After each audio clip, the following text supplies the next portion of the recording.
Hello, everyone, and welcome to this episode of From Page to Stage. I'm your host, Wendy Corner, and this podcast is for you if you are an author and you have either done the stage thing already, you've gone from page to stage, maybe you've done stage to page, either way, or maybe you're somebody who has done the stage bit, but you're not quite ready and a little bit nervous about doing the stage. So in any of those three scenarios, you are very welcome. And we have guests who've done both page, stage, and page only and are working up to stage. So welcome, you're in the right place. Now, today it is my great joy and pleasure to introduce you to a friend of mine who I've known for a couple of years now. Never actually met the lady. She's in New York. I'm presently in Malaysia. But Carol Vincie, we've had some conversations, haven't we? I'd love to introduce you to her, but you know what? She knows herself better than I do. So Carol, over to you. Tell us a bit about who you are and what's brought you to this space in life. Well, thank you so much, Wendy. It's a pleasure. Yes, we have been on a number of Zoom calls and we've communicated with all sorts of social media devices. Yes. So I'm glad to be on your program. Thank you. And I have gone from page to stage a number of times throughout my life. And I've had a number of years to experience different versions of that. I'm a serial entrepreneur. I started my first business at 16. I was teaching piano lessons to little children because I'm both ADD and dyslexic. And my dad didn't think I was worth the investment in college. So I decided if I could pay for my own tuition, then I didn't have to listen to any direction. I could go to the school of my choice and take the classes that I wanted to without having to do battle every time it was time to register. So I started at 16, long before, I mean, now kids with lemonade stands are starting younger, but 16 was a little early in my era to start a business. So I taught from junior year in high school through college. And I was the pianist for the college glee club. And also I played for my classes shows that we did once a year. Right. So that was quite an experience. And I was a math major. And so it gave me the opportunity to meet everyone in the class because we were not a large portion of the class. So this way I got some social interaction. Everybody knew who I was after the first show that was done. From there, I started a corporate career. And for 25 years, I worked for IBM. And when I started in the late 60s, so now you can sort of figure out how old I am, jobs for women were secretaries and programmers. Neither of which jobs suited somebody who was dyslexic. I mean, taking phone numbers and trying to spell people's names as a receptionist was certainly not going to work out. I was the first female sales rep in my office. I was the first female manager in the office that I transferred to. And I was the highest ranking woman on the Poughkeepsie plant site when there were 15,000 employees. Wow. And my gift was part of the superpowers that come with ADHD. Everybody talks about the defects and deficits, and I will not address those. We've been beaten up all our lives with the things that we can't do. Yes. And I was fortunate. By instinct, somehow I figured out what I was good at and was able to position myself in roles that highlighted that. So that's part of when I'm going to stage, what I'm going to be talking about a little later. Beautiful. And we're visionaries. Yeah. So, it was easy for me to anticipate trends and to listen to clients and understand their problems and be able to put solutions in place where they could use technology in a way that was beyond what they could understand. So, I excelled. And then I ran into my vision getting me in trouble because it was contrary to what the politicians and the business wanted to hear. Mm-hmm. So I got labeled subversive Oh. because of my vision. And I was just below the executive level. So being labeled subversive was the end of my corporate career. But again, you could call it stubborn, or you could call it convinced. I knew I was right. I was right. So I wasn't going to fold. So there were risks to the superpowers. Yes. You know, you take a stand, and if you're committed to it, you have to deal with the consequences. Yeah. So, but I had spent 25 years in the same organization with the umbrella of healthcare and, you know, accumulated vacation time and all of that. And I went from there to being in the venture capital arena. And this was back in the 1990s during what's called the dot-com craze, where everybody was going public and the valuations were just astronomical. I mean, you know, and when somebody got funded, I mean, there was one company that bought BMWs for their top executives when they got funded as, you know, sort of thank you gifts. Yeah. Not every investor was thrilled with that use of the money that they had put into the business. But that, again, you know, I love the energy of business owners who have new ideas, who are willing to take the risk. And that fit in with a lot of, again, the superpowers that come with the condition. I didn't have a name for it. And when I grew up in the family, being, you know, admitting to things that you couldn't do, couldn't be done. There was a lot of pressure to be perfect at everything. And clearly they were just things I couldn't do. So I was not aware of my ADD. I was aware of the dyslexia because that shows very easily. I mean, when you can't read properly, that's obvious. But the symptoms and the disposition of ADD and ADHD is so different in every individual that it's hard to say, okay, here are 3 things. If you check these off, you have it. If you can't check, if you can only check 2 of them off, you don't. Because the combinations are just incredible. There are either 26 or 28 different genes that can contribute to the condition. And if you're a mathematician, you can figure out the, you know, combinations and permutations and all that. And that's beyond my interest in the subject. And of course, the other thing is that the neurodiversity shows up differently in women than it does in men. Absolutely. Well, the myth is that it's a little boy's challenge that they grow out of. And clearly, I haven't grown out of it, and I've had a lot of years to figure that process out. But the sad thing is there is so little focus on women with the condition. Over 30 years ago, the person I was living with suggested I see a therapist. The therapist's comment was, "You've been far too successful to even think about ADD."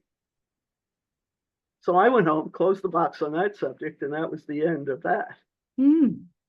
Now, there's a current statistic that most women, the average age that women get diagnosed is 39. So if you take my over 30 years ago, which is probably 32 or 33 years ago, the thinking hasn't changed in 3 decades. Yeah. And shame on the professionals. For, you know, I mean, 3 decades. Think about all the people who have lived with the shame and the overwhelm associated with the undiagnosed condition. Yep. That's my message. That's the stage that I am now standing on. I want to rattle some cages and say, you know, if you're, I'm not a researcher, but if you're a researcher with the condition, start looking at it, attacking it. You know, we demand attention and we can't be ignored, and we shouldn't be diagnosed with anxiety or depression for the first 5, 10, 15 years that we know there's something not right. Different. different, right? And so that's the stage, as you know, as your topic, as your introduction. This at the beginning is addressing. That's the stage I'm standing on. Brilliant. The Brilliant. superpowers that that come with it: visionary, creativity, problem solvers, high energy, high focus. And people go, no, you can't focus. Yes, you can. If it's novel, a challenge, or intriguing, watch us. If it's dull, boring, and repetitive, all the money in the world, $1 million at the end of the task, would not get our attention. Doesn't float your boat, you're not there. That's right. Yeah. And the other piece that I'm looking to identify is business owners who have the confidence in themselves and their judgment need to hire us as part of their team, because we will blow the socks off of any revenue forecast that you can put together. Yes. Just because we come up with new solutions. I mean, that's why I love the venture capital arena, a new concept. Well, you know, what's the market? How do you find clients? Who will adapt it? You know, that kept all of my thinking and energy going in a nonstop version. And I, as you were saying, that everybody's experience of ADD, ADHD is different. And I mean, I worked with a coach for 2 or 3 years now who undiagnosed, but yeah, pretty clear ADHD. And her ability to see patterns, her ability to pull out trends, and she could see things in me that clearly I'd missed. And with her careful, laser sharp questioning, pulled out some of those internal scripts that I keep talking about and pointing out where what I thought I had already changed, that's still pretty much running the show. So that was my experience of working with somebody with that, as I said, Yes. undiagnosed, but Yes. with my experience of working in a speech pathologist with adults with intellectual disability, with or without autism. And some of the guys I worked with were very high functioning. They were ADHD, they were ADD, they were the old version of Asperger's. I could see so many different representations, so many different ways it showed out.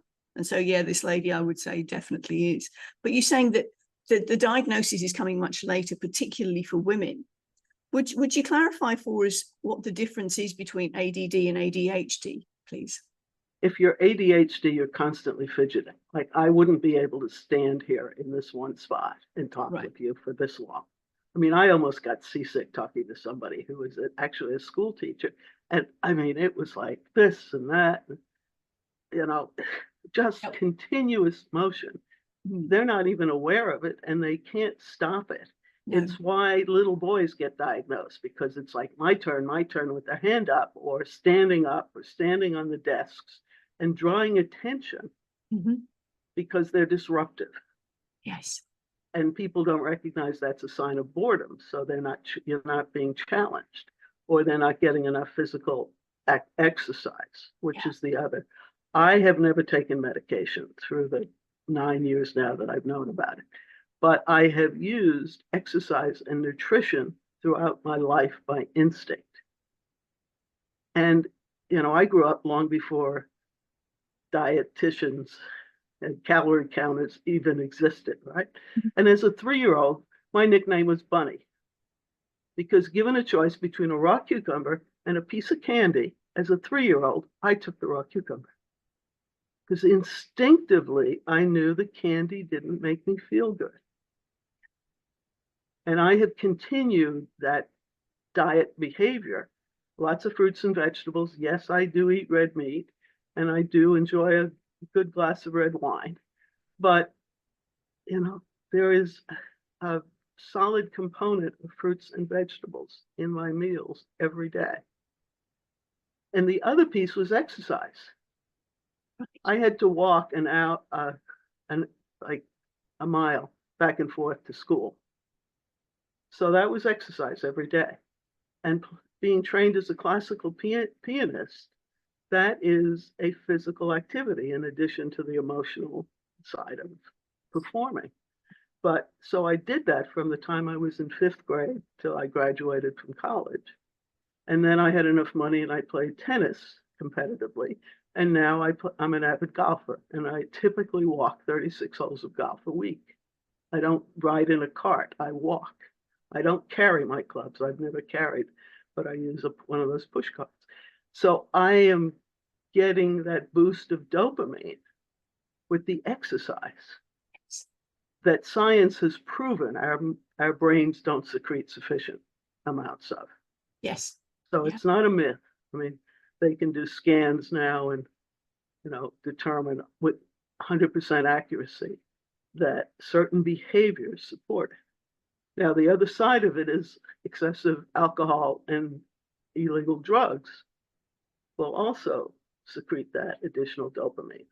Mhm. So, one has to be vigilant about avoiding the negative side. But the craving for the dopamine is so strong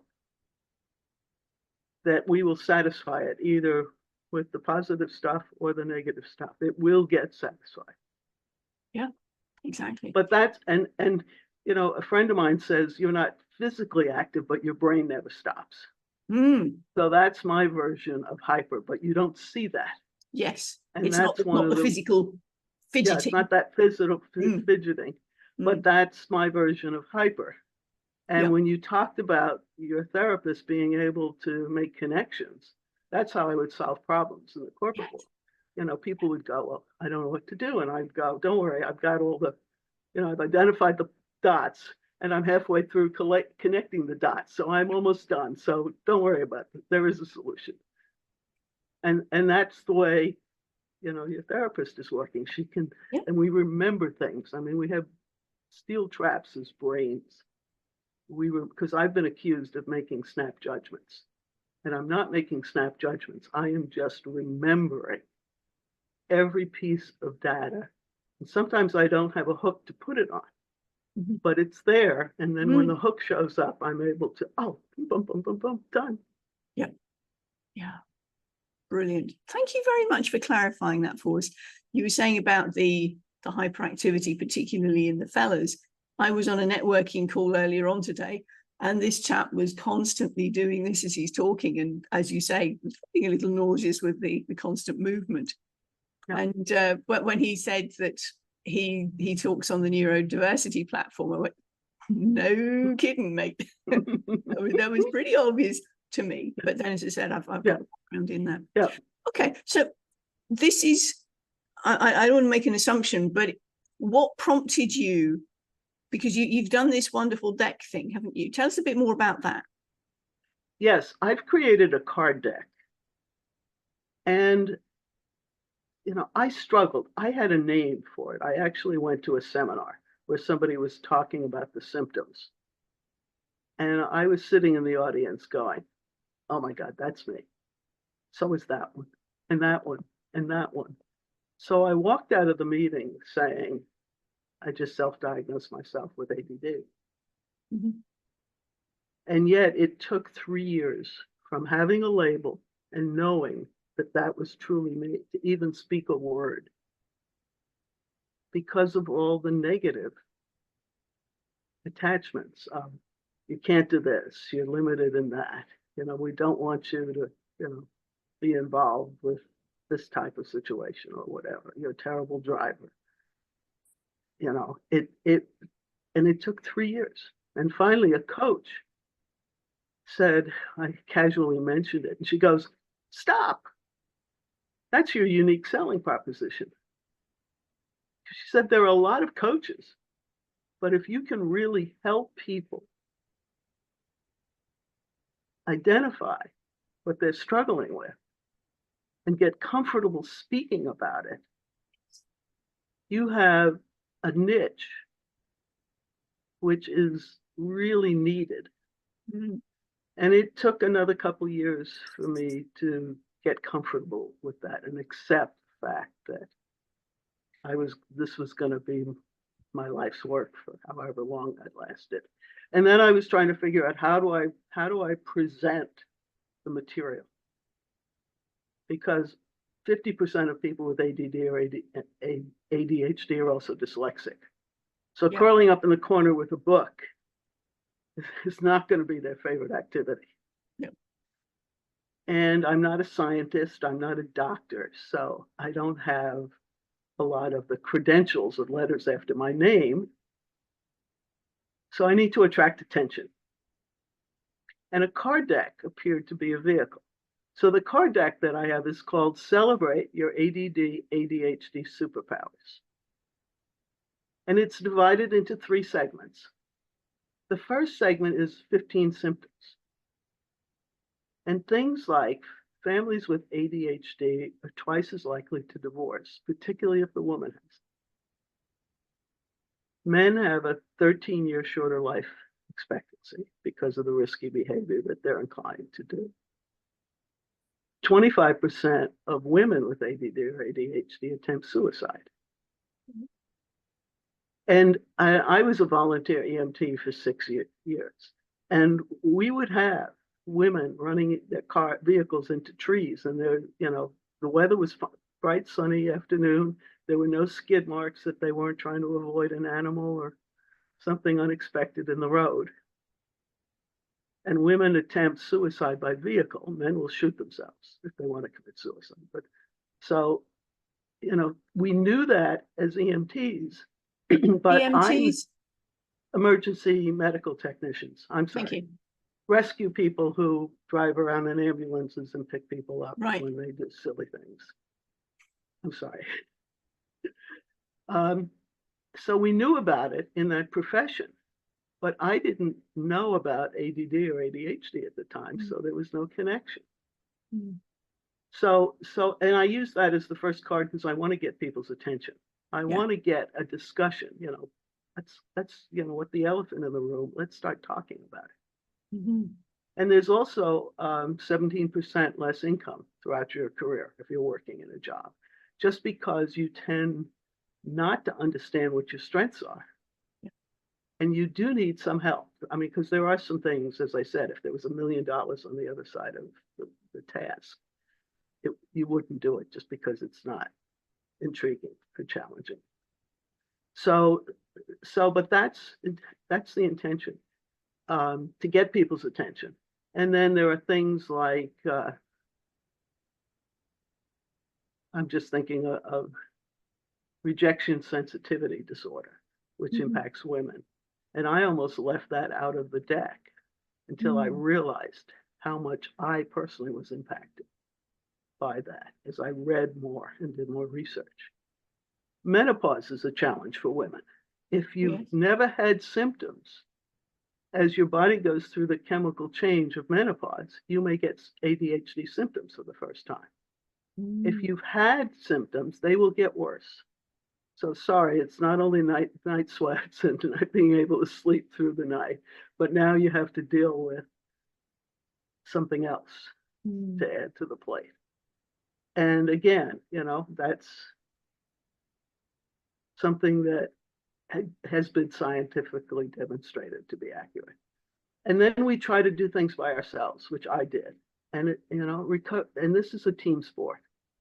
You need to be upfront with the people you live with and work with and say, I can't do this. Can we barter? Can I pay you?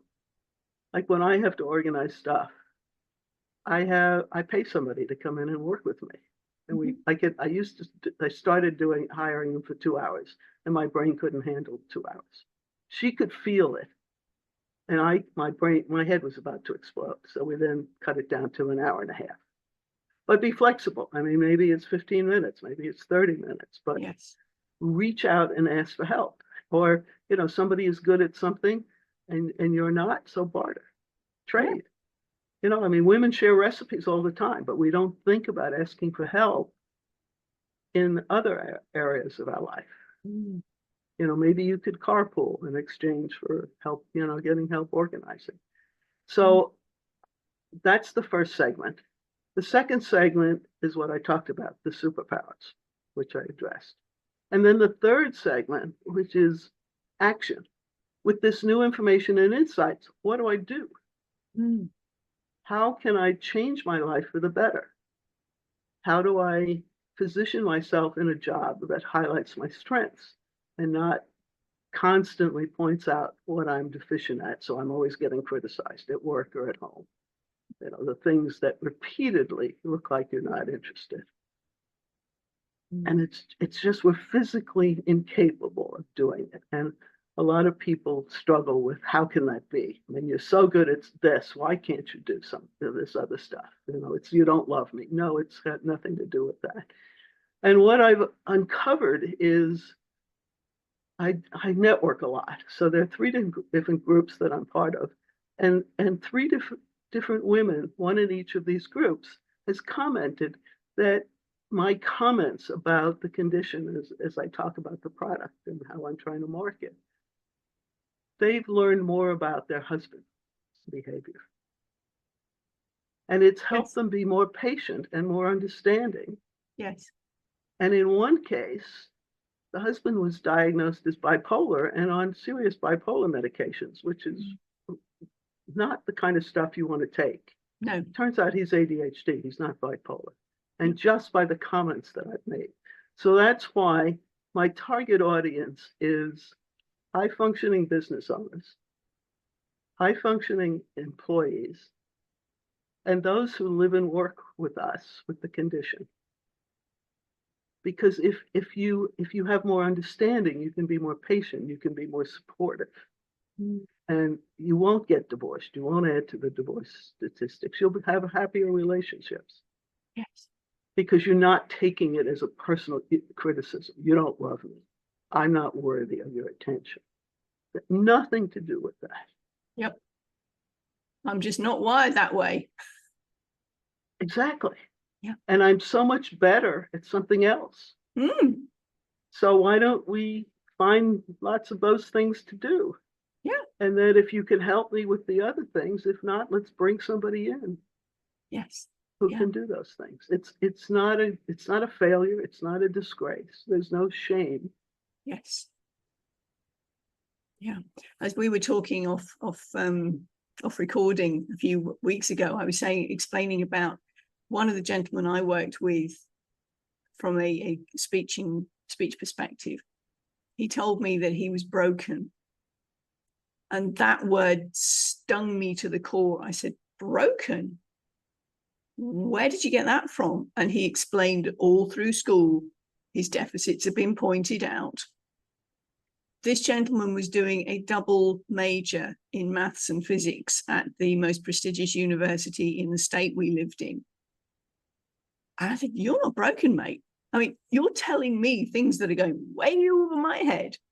Exactly. And he hadn't realized what his superpowers were. When he graduated, he is now tutoring people who don't understand the maths and physics, and has managed to bring it to a level where it does make sense. Yeah. How broken? No. Well, and that's the shame that we carry. That because we've been criticized, and somebody did a study that we're criticized as children twice as many times, said no to twice as many times as our normal. You don't fit in. Right. We don't fit in. Normal. Yeah. Yeah, we have poor social skills, which is the other thing. It's difficult for us to make and maintain friendships. So there's a lot of isolation that goes on. And you think, somebody responded to a book I wrote. She said, oh my God, I thought I was the only person in the world like this, which is so isolating. I mean, just think of the pain that goes into that kind of statement. And I mean, that brought tears to my eyes. Yes. Because, when you do this type of work, you don't know if it's going to have an impact, or you don't know the depth of the impact. And I mean, I was so moved by that, because that's what I'm all about. Yeah. Well, absolutely honor you, because as you say, that understanding of people. I mean, thinking back to children as they're growing up, particularly in the early days, some of them will get labeled oppositional. Oh yeah, cantankerous, contrary. But actually stand in the, clinically labeled yes, oppositional. yes. Have you looked at other potentials? I mean, oppositional is such a pejorative label. Right. Oh, yeah. Yep. We And can here in the States, many teachers are not trained on how to recognize the symptoms, particularly in their female students. Yeah. Yeah. Well, So when that's another aspect of what I'm doing. I'm trying to put a version of the product together for teachers so that they're more aware. Yes. Yeah. So obviously, some of the language has to change because it's not about career planning. The third segment's going to have to be changed. Yeah. But Sure. there's the same type of support can be provided. Got it. Yeah. So in terms of where this deck is available and who you're aiming it towards, tell us how we can access it and where to find it and where you're marketing it. Tell us about that, would you? Well, I'm in the States, so mailing things beyond the United States borders is prohibitively expensive. Sure. So my first version is actually an electronic version that's on deckable.com. And it's available anywhere in the world. So if you go to deckable.com and search ADHD and then look for Celebrate, and it's going to be very similar to my background here, it stands out among the other card decks. There are a couple of what I would call a little fluffy versions of approaches to ADHD. And that's not me. I'm very much a hard hitter. Here are the facts. Let's do it. Here's some action. Let's get over this. So that's the way to find it. It is right now only in English. A friend of mine is fluent in Spanish and German, so there may be other versions of it progressing. But right now it's available in English, but it's available all around the world. Audience. And we will make sure that the links are in the show notes. Yeah. And these show notes are dynamic so that when Carol lets me know that the Spanish version is out, the German version is out, and the other languages that are coming out, we will put those back. We will update the show notes and I will put up a quick socials. Do you remember that wonderful conversation I had with Carol? Well, this is the latest. Yeah. Thanks, Carol. Yeah. And so you're able to view the cards because not everybody wants to carry a card deck with them, but it's available on your cell phone, on a tablet, and on your PC. Yeah.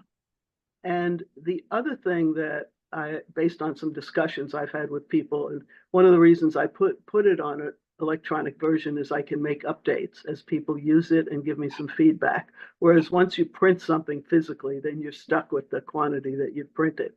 But somebody suggested that a 5x8, and I don't know what the European conversion of that is, but taking a regular piece of paper, folding it in half, and making it as a spiral notebook. Okay. Because people may not want to carry a card deck into the office, but a spiral notebook is a notebook that, so you have the front and back of each card facing you, and then at the along the bottom, a place to journal. Oh, nice. And Deckable provides a space to journal in the online card. And I've also included a audio for each of the cards. And that's part of the deck also. Well, that's, as you were saying about the issue with dyslexia, there will be some people for whom the written word just goes, no, this is not going to make sense. So I love the way that you're thinking about, well, this is my audience anyway. How is it that they are going to consume this information? And so you've thought about the audible, you've thought of, or the audio version, I should say, you've thought about the presentation, because let's face it, sweeping generalization here, a number of the neurodivergent folk that I know are tech focused. Yes. So we all have one of these little fellas, and if it's available with us 24/7, it's there as a reference. Exactly. Yeah. Brilliant. Exactly. And you can remind yourself, oh, that's why I did that. Maybe next time I have to be more careful. And the journaling portion is really important because I can make a note saying, this is what happened when I did such and such. And so now let me think about that. So I maybe hold my tongue for a minute or two and think about a response. Yeah. And I don't read the cards. but I include stories from my personal life and experience, and some, corporate, some funny things like, leadership. But when I was preparing the cards around the turn of last year, there was something a little short on the TV while I was fumbling through paperwork to get tax stuff done. And there was a story about this cat that came out into the road because there was a car coming, and the driver stopped, picked up the cat, cuddled it, and 12 other cats came out.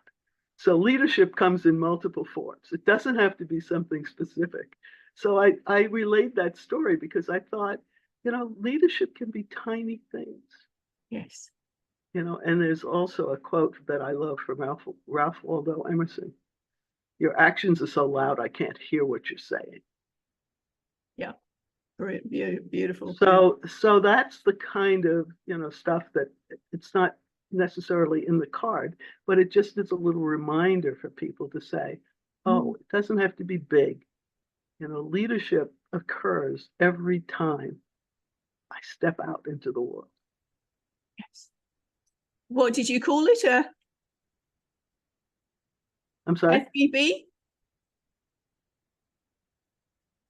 I'm sorry. I missed you. I'm not sure I heard it. That you said that's I think I heard you say FBB. No, it's just it's a reminder of how leadership can be tiny activities. Yes. That make an impression. Yeah, absolutely.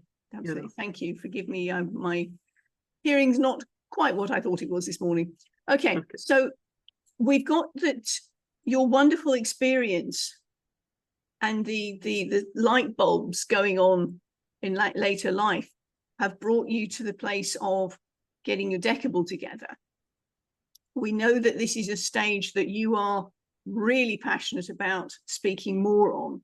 So are you looking for summits? Are you looking for podcasts, conferences? How do we find you? I have a YouTube channel. Right. And it's called Celebrate Your ADD ADHD. There's no slash. Links in the show notes, guys. Yeah. And I'm there Monday, Wednesday, and Friday. And Monday is how to thrive at work with ADHD. Wednesday is wisdom for the businesswoman with ADD or ADHD. And then Friday is manage your ADD ADHD with sleep, exercise, and nutrition. Love it. Okay. So if you have a particular interest, you can just tune in for the appropriate day. If you want to look across the board, you can enjoy them.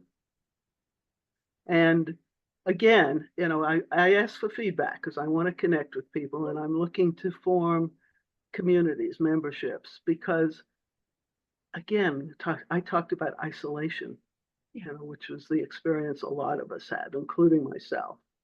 And so having a group that understands ourselves and we can communicate with other people, and sometimes it's easier to see progress in other people than ourselves. Yes. So that's one of the platforms that I'm looking to build as people start using the cards and provide feedback. It also gives me information on what else is needed in the marketplace. Sure. So is that community, forgive me, this is something that you are aiming for? Yes, it's something I'm aiming for, yes, because I need feedback from people as they start using the card deck. Sure.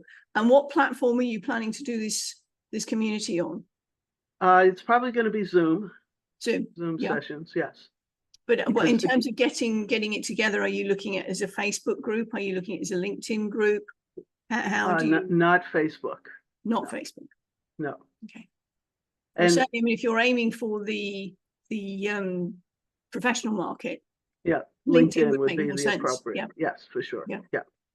Beautiful. Yeah. Okay. So there we are, audience. This is where you can access this wonderful lady's information. As I said, all the information will be in the show notes. So we've got a phenomenal backstory leading to producing this wonderful deck, the places that you can catch Carol, and going forward, there will be a lot more. And I'm really excited to see. Oh, yeah. Really it's starting to develop. You know, I'm working with someone who has 3 daughters who are very ADHD, and she's looking at writing something with me with parents and making adjustments to the deck. Yep. I'm also looking at putting training materials together for teachers. So this is the first step, but you know, you've got to get out there, get feedback, get people's response. And, you know, and that's what I encourage people. You know, when I first started in my corporate job, after the formal training, the first class I was sent to was Dale Carnegie, because obviously I wasn't very outgoing and communicative. So if you're struggling making that transition to the stage, and then I joke, they live to regret it because I've never shut up since. So it just takes practice. Will there be other opportunities that we can catch you on podcasts? The reason I'm asking is, Carol, that's going to be weekly. That's going to be weekly. There will be. You're doing your own podcast. Yes. Yeah. My question is, will you be guesting on other people's podcasts so that your message spreads further out? Yes. We're doing an announcement party middle of August. Excellent. On somebody's podcast. Because I can refer you to a few podcasts. That'd be great. Yes. I'm anxious to speak on as many platforms that the audience would be receptive for. So yes. I'm not bashful anymore about speaking. For you. You see, this is the thing, audience. When you start to speak to people on podcasts, the podcast hosts are a little community in and of themselves. So that when you have the opportunity of being on a podcast, the host goes, oh, do you know what? I think you'd be great for so-and-so.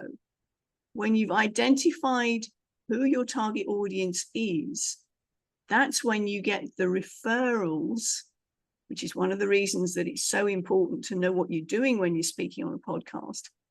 And you get people going, I want you back again. There's so much information that I could get more out of you, particularly if you've got further developments in your written work. So that's where this is such an important skill to have, to know how to maximize your podcast opportunities. Lovely. Thanks, Carol. So, Wendy, thank you so much for this opportunity. You're very, very welcome. Thank you indeed for sharing. Oh, before we go, have I missed anything off? Are there any final words you've got for us? I just say, if you have ADD or ADHD, ask for help, share your struggles. And if you're living with someone, give them all the love and support you can possibly manage. Yes, indeed. You know, you were saying about the little light bulbs going on. The number of times that I sat through appointments with mum, dad, and son, usually, going through the diagnosis. And when the traits were being mentioned, mum's looking at husband and going, hello. Yeah. It is genetic. Yes. So there is someone in the household, maybe not immediately, it could be a grandparent or an uncle or aunt, but it's more genetic than height, actually. Really, yes. And as you said, there are so many variations on it. To an extent, we are all on the spectrum. It's just how much it impacts on our daily lives. Yes. And Carol, you've given us such an insight into the unique quality that if you've met one person with ADHD, ADD, autism, however you language it, you've met one person with that condition. There are similarities, but just as the neurotypicals are all different, so are the neurodivergents. Yeah. Celebrate our uniqueness. Absolutely. Thank you so much, Carol, for sharing your From Page to Stage. And thank you for this opportunity. It's been fun. Bye from us.